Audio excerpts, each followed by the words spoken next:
Hello, everybody, and welcome to the Hallmark Guy Podcast. I'm Baptiste, the Hallmark Guy, and I'm back with the new 2026 Hallmark Channel movie recap and review, reviewing and recapping A Melbourne Match, which premiered on Saturday, January 10th, 2026 at 8/7 Central on Hallmark Channel.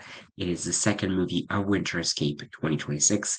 It starred Mallory Jensen and Ryan Core. I thought it was Mallory's return to Hallmark, but no, I was wrong. She starred in The Royal We just last March and in All I Need for Christmas in 2024. So yeah, she wasn't absent from the channel. I really like her. I discovered her in a show called The Big Leap on Fox in 2021. I knew from the start that show would probably be a one-season show, and it was. Unfortunately, ratings weren't good, but everyone who watched that show will tell you it was really good. And it ended on like so many things that happened in the uh, final episode that would have been great to see what the outcome of that was. So the show didn't get a second season, but that's when I discovered her and then realized she was in many Hallmark movies. So was really happy to see her again. And she wrote that one and executive produced it as well. So congratulations to her. And I could have sworn that I knew Ryan Core, but after checking his IMDb, and seeing no previous Hallmark films showing up, I realized that I did not know Ryan Core. I knew Don Core from many Hallmark movies. So yeah, discovery with a new Australian actor. And if I'm not wrong, and I know I'm not, but I'm just gonna check. Mallory is Australian as well. Yeah, she's Australian. So, yeah, without further ado, let's get into the movie. So, the movie is about Georgie, a travel writer who, for now, was writing the 24 hours in a city column, like 24 hours in, I don't know, Philadelphia, and like things to do for 24 hours in the city. She is really focused on her job and does not take time for herself or to eat a proper meal, and everything's got to be timed perfectly because of the tight schedule of the 24 hours.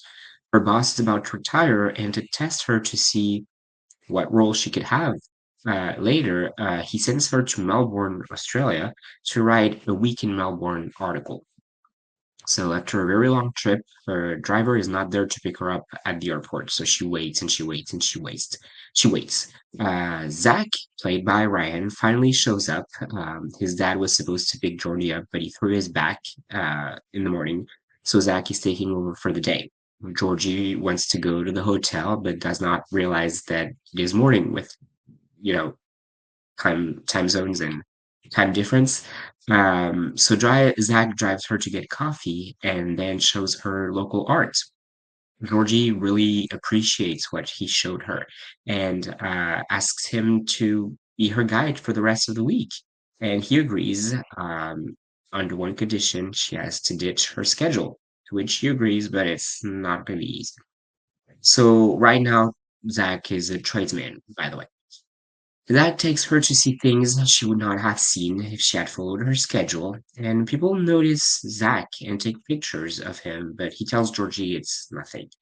Until they're having a picnic at the beach and she sees a poster of him. Zach was an Australian football star, but had an injury and had to retire. He tells her that his dad used to come to all of his games and now lives down the coast. And Georgie tells him that they should go there, which she does not know why she said that because she does not have the time.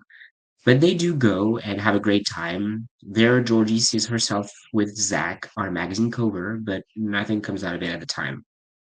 He introduces her to his best friends, Maeve and Scott. Maeve is having a concert at night, and Georgie convinces Zach that they should stay, again to her surprise because she does not have the time. They have a great time at the concert and get really close. The next day, Georgie sleeps until 1 p.m. when they were supposed to get on the road very early to get back to Melbourne because she had to work on her article. So, and she gets woken up by her colleague calling her to tell her that she has been booked as a guest that night on Australia's biggest late night show. She's stressed and gets mad at Zach for letting her sleep and stay for the night. Zach has been hurt in the past by someone who did not care about him after he stopped football. So when Georgie, even after when Georgie apologizes, he closes up. So he gets to the show and it is a disaster. They ask her about the picture, but she tells the host, who's Danny Minogue, by the way, that they are just friends. And she remembers that Zach told her he would start the week by yelling at the top of the hill um, when he played football. And it's about to be midnight and the beginning of the week. So she runs off set and takes Zach to the top of the building where they yell and both apologize and kiss. We see them later with Zach coaching what I think is a high school football team, and Georgie coming back from Thailand for an article, making me believe she now works for stories in that region of the world and lives in Australia. And they are eating with Maeve and Scott and their newborn baby. And that was a Melbourne match. So as usual, we're going to start with what worked for me. And what really worked, of course, is Mallory. Really like her. I think she's really talented. On the show that I told you about, The Big Leap, she played someone that was cold and mean. And in the end, she kind of opened up and had funny moments. So I was really excited for her and excited to see her. I think that the writing was good. She did a good job on that. And the pairing was good. Like I said, I thought I knew Ryan. I did not know Ryan. He played a great character. And I mean, I wouldn't be surprised if we see him again on the channel. I feel like he's someone that could be on Hallmark again. Yeah, the pairing was great. What I really liked also was it was a great scenery. Um, I thought the way they filmed the movie was beautiful, and we felt that kind of summer vibe. I think it was. I mean, it was shot before Christmas, so kind of like late spring, beginning of summer for them. So it really transpired through the screen. The shots were gorgeous. The transition shots that they used were also gorgeous. And honestly, when I think about Australia, I think about Sydney and like, the desert and stuff like that. I don't really think of Melbourne. But Melbourne, the first aerial shot we saw of the city, the few shots like, oh, it looks like a beautiful city and a very, you know, how would be the best way to put it? A very mix is not doesn't sound right. It has old things and very modern things, so it's really a blend two of multiple eras, I'd say. And I was surprised, like it looks beautiful, and yeah, the movie was beautiful, the setting was beautiful. It made me tell myself, Melbourne would be interesting to visit. Now I keep telling myself Australia is so far away and the time difference is just so big, and snakes and spiders, and yeah, I don't know, maybe one day, but I have that in mind right now. And I think the biggest thing also is like when it's winter for us, it's summer for them, and vice versa. But it honestly made me say, it would be interesting to discover Melbourne. Um, yeah, and finally, I really like the ambience.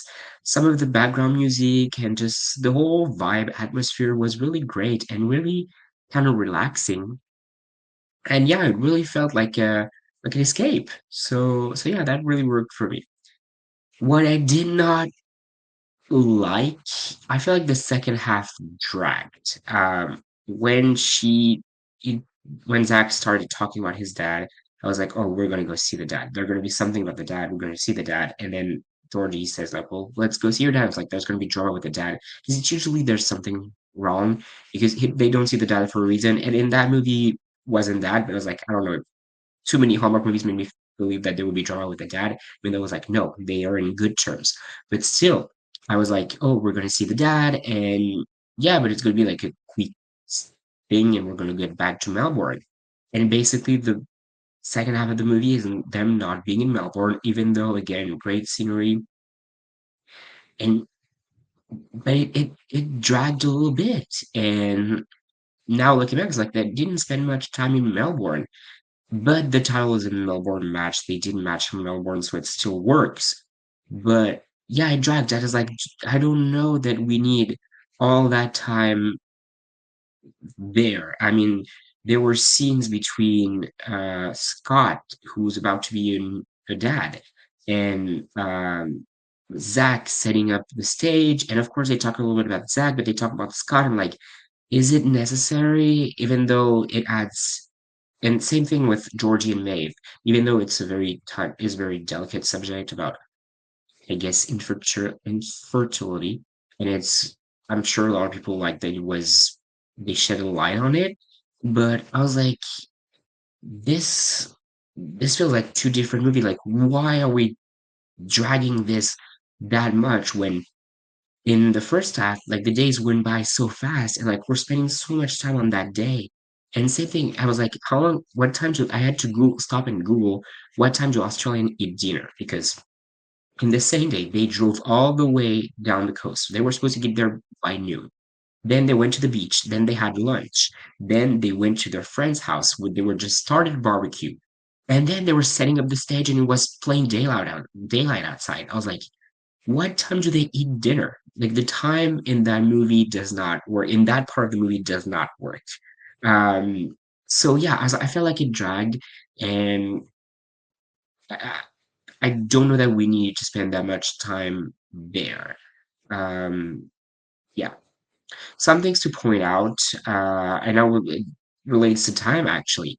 Twice in the movie, Georgie FaceTimes her sister, and on both her phone and George and her sister's phone, it's the same time at the top because they just use probably a green screen and put like the recording, like the shot in the phone, and then they just used like one animation and didn't think about changing the time so that the time is not the same on both phones. Because I was like, oh, maybe it's 12-hour difference. No, between Melbourne and New York is 16 hours. So it can be 8:42 at the two places. And another thing about that is that in the two times that she called her sister, twice it was at 8:42. So like they used one design. One thing I'm mentioning it, but it's maybe it's dumb, but like there's this whole thing about her not wanting to bring a swimsuit to Melbourne. And then when they prepare to go down the coast, Zach tells her, "Bring your swimsuit." And there's this whole bathing suit swimsuit, and then there's this whole scene about him. You need to take it.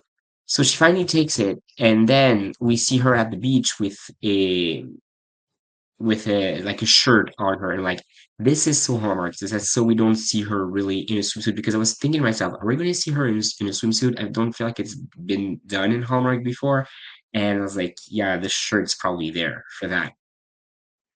Especially when they spend so much time talking about swimsuit, and we've never seen that said swimsuit. Yeah. So yeah, another thing, she's having her first like meat pie, and she's like, pies aren't supposed to have meat. Well, because you're thinking about American pies. I'm from France. We have savory pies and pies with meat. So no, like pies have meat. There's savory pies and there are sweet pies. They're both types. Um, Before the concert, they have a scene where they look at kangaroos in the wild, and like she makes a gesture or something, and the kangaroo is like hops towards them, and like he protects her, like because he could attack them apparently. And she's like, "Would that kangaroo have heard me?" And I was like, the way the question was asked, like that's really a weird question. I didn't know what it was there. And final thing to point out is like, so she was booked in the biggest Australian talk show, which when I first saw the host, I was like, is that Danny Minogue? And then the talk show had her name in it. I was like, okay, that's her. Probably playing an exaggerated version of herself because I don't think she's like that. Um, Biggest talk show is like a small stage, like two rows in the audience. I know it's on a Hallmark budget, and that's what Hallmark big TV shows are. But like, if that's the biggest Australian talk show, late night show, I don't know. And I also I should Google this actually, because they're live at uh midnight, and I'm like, I don't think Australian late night shows are that late. Um, oh, I'm I'm googling right now. Yeah, I can't really find. I had to cut, but I can't really find an answer to that. But maybe they do. But I know that Australian prime time is earlier than American, so it's like I mean, unless it's a very long prime time, or like yeah, for a long prime time, I don't know about that. But yeah, that was my my things to point out. Final thoughts. I really enjoyed it. Not as much as Lost in Paradise, but still really enjoyed it. The fact that it dragged a little bit in the second half, and I didn't think the second half needed to be that much in that place, is a 3.5 when Lost in Paradise was a 4 out of 5. But I mean, kudos to Mallory, for writing, and executive producing.